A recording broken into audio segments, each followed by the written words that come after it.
Welcome to Excel and Business Math video number 5. Hey, in this video, we got to talk about the ever important number formatting as a facade. And we got to talk about the round function. Now, our topics, we'll talk about number formatting as a facade. We'll see that formulas do not see number formatting. We'll see how to round numbers for the first time. We'll talk about Excel's built-in round function that will make rounding numbers easy for us. And then we'll apply the round function to the examples we saw in video number 3. Now let's go over to the sheet NF1 for number formatting 1. We need to ask the question, what does number formatting do? And it's very simple. Number formatting allows you to change how the number is displayed without actually changing the underlying number that sits in the cell. So we've seen this before. If I select F2, here's the number formatting group. We'll be able to, throughout the class, use all the features here. But the one we want to use right now is the decrease decimal button. Now, before I click that, we can see the number, 35,060, and there's a decimal, and then 7056. We can see up in the formula bar the same exact number. So right now, the number we see on the surface of our worksheet matches what's actually underneath in the cell. If our goal is to display the number with fewer decimals, we can do that using decrease decimal button. So watch what happens. I'm going to click it once and twice. We can already see the decimal part. It says 0.71, but it did not change the underlying number. We are just displaying it differently than the underlying number. We can decrease the decimals further if I click it twice, once and twice. Now the number we see on the surface of the worksheet is 35,061. The number underneath has not changed.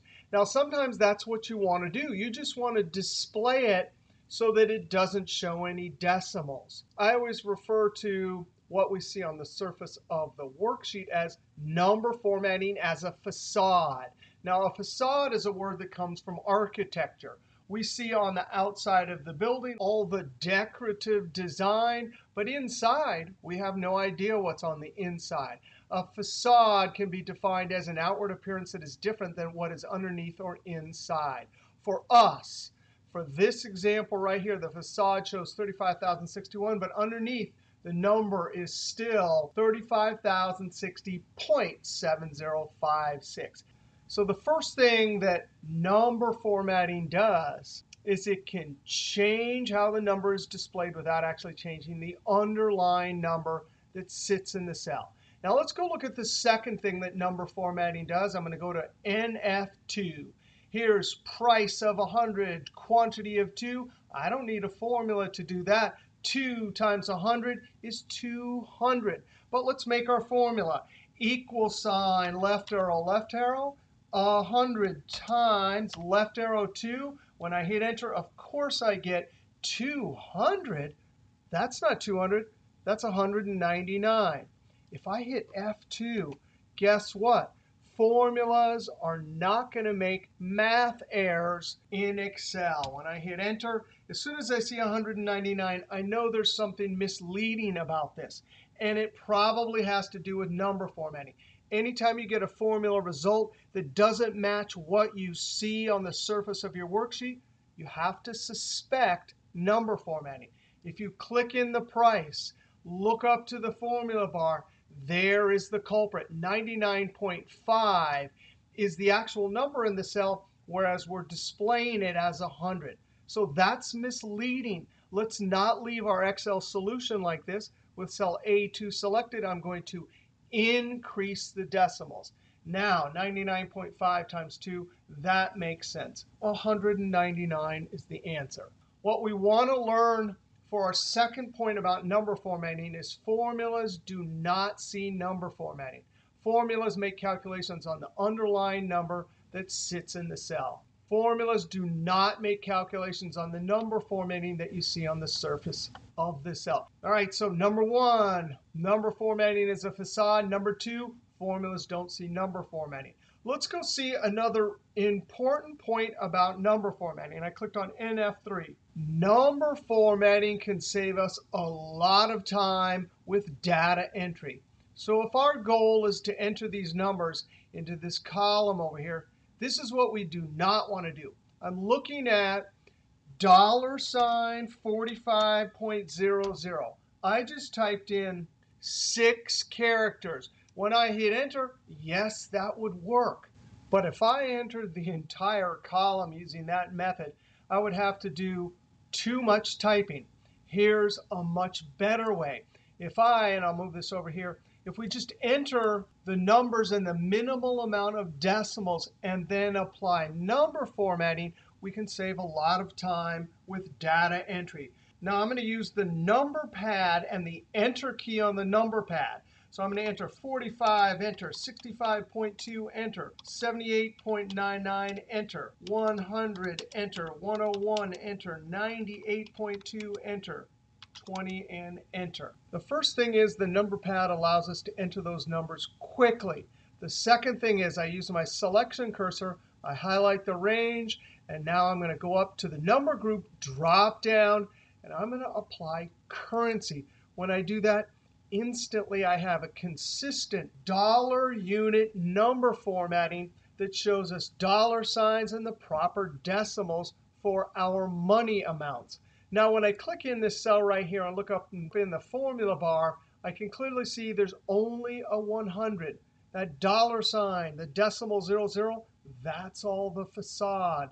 That's the number formatting. So number formatting is a facade. Formulas do not see number formatting, and number formatting can save us a lot of time with data entry. Now, before we go on to point number 4, I want to take my selection cursor and highlight this entire range. And up in our number formatting dropdown, we can see that currency is applied. If I click in a cell that does not have number formatting, I see the general number formatting. That means there is no number formatting. Anything we type will be visible in the cell. Now, let's go look at NF4 for our 4th point. We want to learn the difference between general, currency, and accounting. Now, really, we just want to see the difference between currency and accounting. And then we're going to see how to use general number formatting as an eraser to remove number formatting. Now, let's start with currency. I'm going to select the range with my selection cursor, D4 to D10. Go up to the number group, the dropdown, and these are our built-in standard number formattings. I'm going to select currency. Now let's do the same thing for the accounting. Highlight the range, drop down, and let's select accounting. So we can see 3 main differences. The first one is the dollar sign for currency is always floating next to the leftmost number. It goes in and out. Whereas accounting always lines that dollar sign up perfectly fixed on the outside. Zeros. Currency displays it as an actual 0, accounting as a dash. That comes from zeroing out the accounts in accounting. Negative numbers. We could see a negative sign for currency and parentheses. That's how negatives are shown in the profession of accounting. Now let's take a closer look at currency. I'm going to highlight this range. And the drop-down provides one option for currency. But we can change some of the settings. For example, how to show a negative number. I'm going to click Escape. The keyboard to open up the Format Cells dialog box is Control-1. Now, throughout the class, we'll get to see all of the different tabs. But for right now, the Number tab offers us a number of categories. Things like accounting. Later, we'll see date, time, and percentage. We're going to select currency. And if we want to change how the negative number is displayed, we can do that. We can change the symbol. We can also change how many decimals to display. Now, I'm going to change the negative to show it as red when it's a negative number. Click OK. And just like that, that indicates that that is a negative number. Now, accounting and currency will always line the decimals up perfectly. Currency has one strange behavior. Since you're allowed to change how negative numbers are displayed, if you happen to change the settings for one of the numbers but not the others, then the decimals will not line up. So I'm going to Control 1 and select parentheses. When I click OK, look at that. The decimals are not lined up. Now I'm going to Control Z to remove that number formatting. Control Z. Now we got to talk about general. And general is really helpful because if we want to remove number formatting, I could highlight all of these cells and simply go up and apply the general number formatting. And instantly, it's like an eraser for any number formatting applied. So if I click General, instantly all that number formatting is removed. Now I'm going to Control Z. We will use that trick throughout the class, especially when later in the class we learn about percentage date and time number formatting. All right, so number formatting is a facade. Formulas do not see number formatting. Number formatting can definitely help us with data entry. And we have a bunch of built-in number formatting options like accounting and currency. Now, in that list of 4 important number formatting topics, number 2 is the most important. Back on the sheet NF2, we saw how we got in trouble because formulas cannot see number formatting. Now we need to switch gears. I'm going to actually use my sheet scroll arrow to scroll the sheets. And I want to click on the sheet round 2. Now what we want to do is a simple payroll example. Gross pay for each employee. There's our tax rate. So we're going to build a formula, copy it down. And then notice that we get into trouble with number formatting. All right, so we're going to build our formula equals left arrow to get my relative cell reference. That's the employee gross pay times, and I'm going to click on the tax rate cell B19, and I need it locked as I copy down, so I hit the F4 key. Now I'm going to Control Enter, point to my fill handle, and click and drag just down 3 cells. Go to the last cell and hit F2. All right, so the cell references are looking correct. Now, let's click in the bottom cell, and we need a total for all the tax deductions. So we use our keyboard, Alt equals. We learned that last video. That gets us the sum function. We see that the range is correct, so I hit Enter. Now, if you were at your job and your boss happened to be walking by and she was really good with math, she would quickly do this in her head and go, no way, that is not equal to 163.89.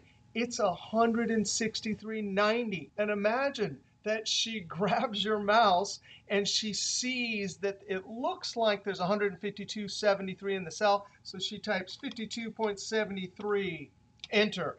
58.58, Enter. We're still typing what we see, 52.59, and Enter. The boss was impressed that you knew Alt equals. So Alt equals and Enter. And she goes, there it is. The total is actually 163.90. So what is going on here? Well, let's click in the last cell and hit F2. Remember, formulas do not see number formatting. So I'm going to hit Enter, highlight this whole range, and we're going to use our general number formatting trick for the first time. And click the drop-down for your number formatting, and there's General. General is our eraser. When I click General, it erases all of the number formatting. And there we can see the problem. It looked like there was a 73 in that cell. But really, it was 727625, a bunch of extra decimals. And the sum function was looking at that unrounded number, not the formatted 73 pennies. So all of these extra decimals are being added in the sum function. And we don't want that. Why? Because this is money. So many of our business examples in this class will be dealing with money. Guess what? There's no partial pennies. So we're actually required to round. In a payroll example like this or an invoicing example, we have to officially round these to correct penny amounts before we can use the sum function. Now, before we see the round function, which will make rounding easy for us, we need to see how to do this the long way by hand. Now I want to go over to the sheet round 1. Now here's our official standard rounding rule that we all learned in school, in grammar school, middle school, high school, and we're seeing again here. Now this isn't the only way to round, but this is the standard method for rounding when we do things like invoicing, payroll, or shopping at a store. So the standard rounding rule goes like this. Here's our number. This is the same number we were just looking at. Step 1 is pick the position you want to round to. So since we're dealing with pennies, we have to pick the position. So here I've highlighted it in blue. Now when we get to the round function, this is the only step we're going to have to do. We have to count from the decimal and move to the right. 1, 2. So because that's the second position, for the round function, we just tell it to round to the second position, and it will automatically do it. But the by hand method, that's the first thing we do, because then we go to the next digit directly after that position. So I've highlighted that in red. Once we see what that is, we have to go to step 2 and either decide is it 5 or bigger or 4 or less. Because 7 is 5 or bigger, we add 1 to the position you are rounding to and remove the unwanted digits. So here, that 2 is the position we're rounding to, so we add 1, remove the extra digits, and we're left with $52.73. Now, slightly different number. We're still going to round to the second position. That's the blue 2. We immediately look to the right. That is a 4, so we apply our second step. 4 or less, just remove unwanted digits. That means we don't add anything to the position we want to round to. We simply remove the digits, and we're left with 52.72. So that's how to round the longhand way by hand. But now let's see how to do it in Excel. I'm going to take that same first transaction for gross pay times tax rate, equal sign, left arrow to get gross pay times left arrow to get tax rate. Now I'm going to use the tab key to put the formula in the cell and move to the right. I'm going to leave that cell with no number formatting. Now I'm going to create the same formula, equal sign, left arrow to get gross pay times left arrow to get tax rate. But now Control Enter to put the formula in the cell, keep the cell selected. And now I want to apply number formatting. So up in the number group, drop down, currency. Now, currency number formatting does not remove those decimals. It just displays 2 decimals on the surface of our worksheet. Now let's see how to use the round function. The round function will officially remove the decimals. Equal sign, and I'm going to do the same formula. Left arrow to get gross pay times left arrow to get my tax rate. Control Enter. We can see all the decimals, but now we need to have the round function do the rounding for us. F2 to put it in edit mode. And this is the first time we've seen the round. We're almost always going to have some formula like multiplying, dividing decimals, and we have extraneous decimals. Instead of rounding by hand, we click directly after the equal sign and before the formula and type the word round. Now, all I'm going to do is type ROU. As soon as I see the built-in function round highlighted in blue, I can use the tab key. Now, notice there are other types of rounding functions. The one we're going to use in this class for our standard rounding is round. So I hit Tab. Now, as soon as I hit Tab, I can see my screen tip. And there's 2 arguments for the round function, number and number of digits. The number argument is always going to contain our formula. You very carefully come to the end with your I-beam cursor and click at the end of our cell references and math operators. And then we look to the screen tip. And just as we saw last video for the first time, if we type a comma, we can get to the next argument in our function. So I'm going to type comma. Notice Highlighted in bold, it says number of digits. When the argument is highlighted in bold, that's asking you to please enter the item for this argument. Now, number of digits, that's what position you want to round to. Now, for us, we're always counting from the decimal. If we're going to the right, we say 1, 2, 3, 4, 5, and so on. If we're going the other direction, like we will for dollars, since to the penny is 1, 2, going this direction would be 2, 1, to the dollar would be 0. Later in the class, we'll see if this is penny 2, that would be 2, 1, 0. Minus 1, minus 2, minus 3 would be to the thousands position. Now, here's a little reminder list down here. It's also in your PDF notes. In this video, we'll just round to the penny. Later in the class, we'll round to different positions. All right, so for number of digits, we're rounding to the penny, so we type a 2. That tells the round function to round to the penny. Close parentheses, Control Enter. Notice we don't have any number formatting applied. It's the general, so it always shows you the number, the actual number. I could prove to myself that the decimals have been removed by increasing the decimals. And sure enough, the round function did exactly what it's supposed to. Rounded to the penny, removed all the extra digits. Now I'm going to use decrease decimal. All right, that's the round function. Let's go see how to do it on the payroll problem. I'm going to click on round 2. Now I'm going to reapply currency because we want to leave that as a trail of our mistake. So I'm going to apply currency. We're going to do the same base formula, equals left arrow to get gross pay times. I'm going to click on my tax rate. I need to lock it, so I use the F4 key.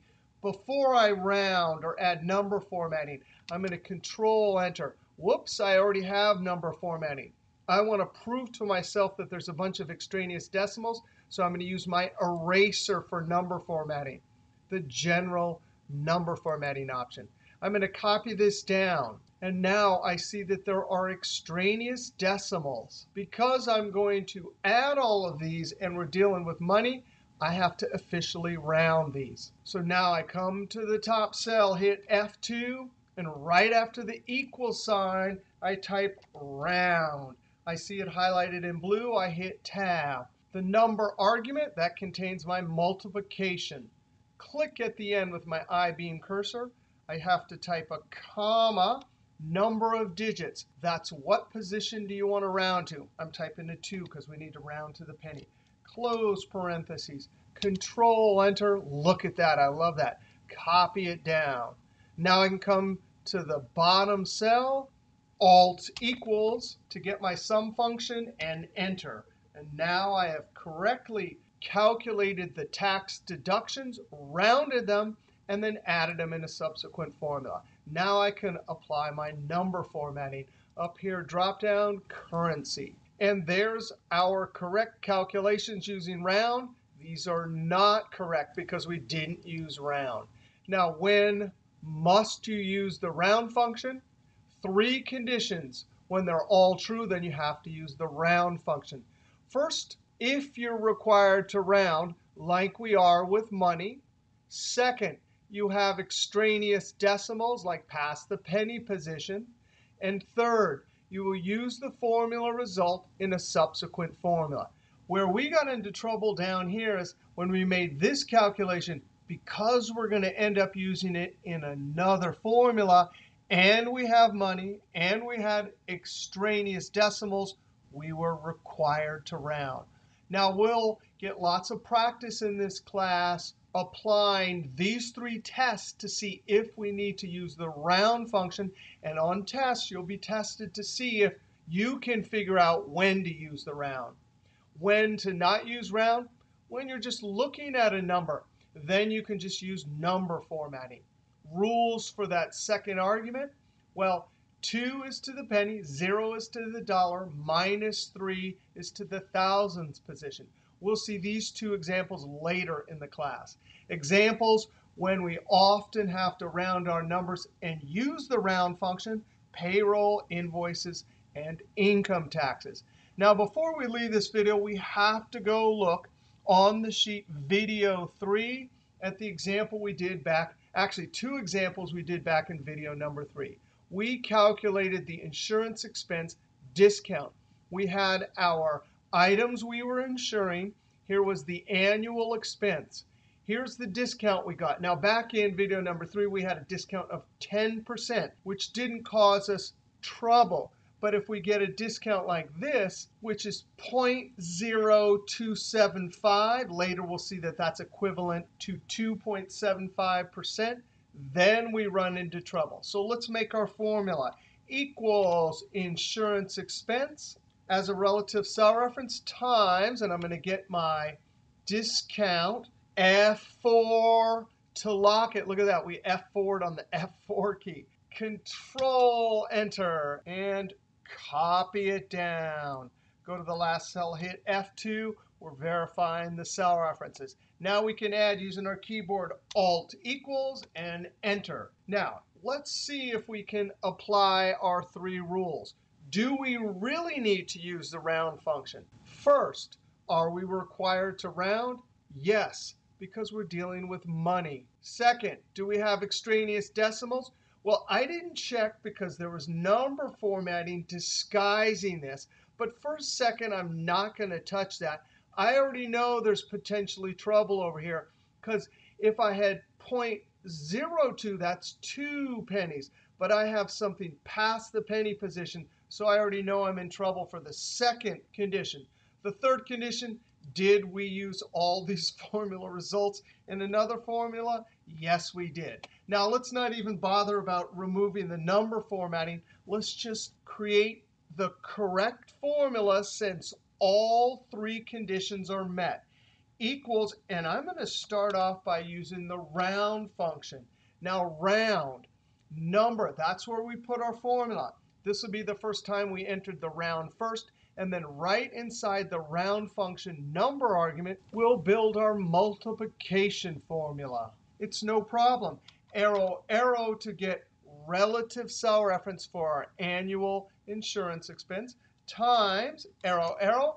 And I'm going to lock it with the F4 key. I love that, F4 on F4. So we built our multiplication formula right inside round because all 3 tests for requiring round were met. Now I'm going to type a comma. I'm counting on my fingers. There's the decimal, 1, 2. That's the position I'm rounding to, so I simply type a 2. That 2 tells round to round to the penny. Close parentheses, Control Enter. Copy it down. Look at that. If I visually check everything, they're all looking the same. But now when I come down here and use my keyboard Alt equals and Enter, I can clearly see that the round function properly rounded. So that means the sum function can properly add all of the correct penny amounts. Now let's prove this to ourselves. We're going to use our general number formatting trick. This is not a trick. This is just our ability to verify that everything we're doing is correct or incorrect. So I'm going to click the drop down and General. We can see all the extraneous decimals, so the sum is adding all those extraneous decimals. Here, it's adding real penny amounts. Now I'm going to Control Z to undo that because I want to leave it as a trail. This is not correct. This is correct.